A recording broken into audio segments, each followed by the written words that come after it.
তুমি কেন আছো তুমি? কি চাও তুমি? আমার পোলাডারে শেষ করো কি? তোমার সাথ মিটে নাই? কি দেখতে আইছো? দেখতে আইছো মরে গেছে না বাচ্চে? মরে নাই। মরে নাই। আমার পুতে এখনো বাচ্চা আছে। বুঝছো দেখো?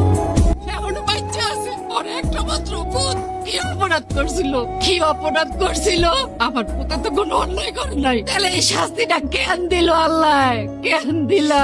দেখো দেখো না আমার পুতে কি করে? সারাটা কোন দিন রে 24 ঘন্টা আকাশের দিকে চাইয়া খালি কয় জান্নাত জান্নাত কই রে আমার জান্নাত। মায়েরা ভুলে গেছে কিন্তু জান্নাত রে ভুলে নাই আমার পুতে। জান্নাত রে ভুলে নাই আমার পুতে। কই যাইতেছো তুমি? চেয়ারম্যান চাচা মানে তোমার আব্বা আমারে তাড়াতাড়ি যাইতে কইছে। এর আগে আমার একটু কলেজে দিয়ে আসো তো। আরে কি কইতেছো তুমি? তোমার কি মাথা খারাপ? আমি তোমারে সাইকেল দিয়ে আসমু? কেন, কি হয়েছে? আমি তোমাকে বাড়ির চাকর কাজ করি। আমি যদি তোমারে আমার সাইকেলে করে দিয়ে আসি গ্রামের লোকজন দেখলে তোমারে কি বলবে? কি আশ্চর্য সবুজ ভাই, তুমি এগুলা কি বলতেছো? তোমারই কি আমরা চাকর মনে করি? তুমি আমাকে ফ্যামিলি মেম্বারের মতো।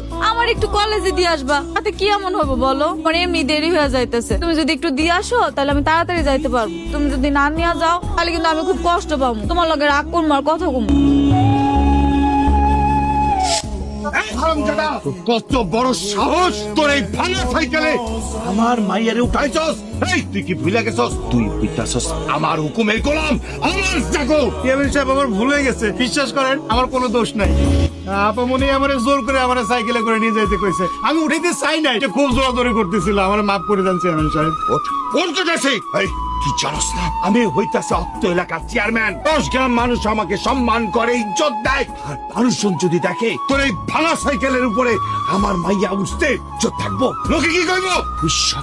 ভবিষ্যতে যদি এই ভাঙা সাইকেলে আমি আমার মায়ের উঠতে দেখি না, তোর এই সাইকেল ভাঙায় হাতে ধরাই দেবো আর তোরে একের উপরে মারে। কথাটা যেন মনে থাকে। জান্নাত এরকম একটা পরী এইখানে আছে আমি তো জানতামই না।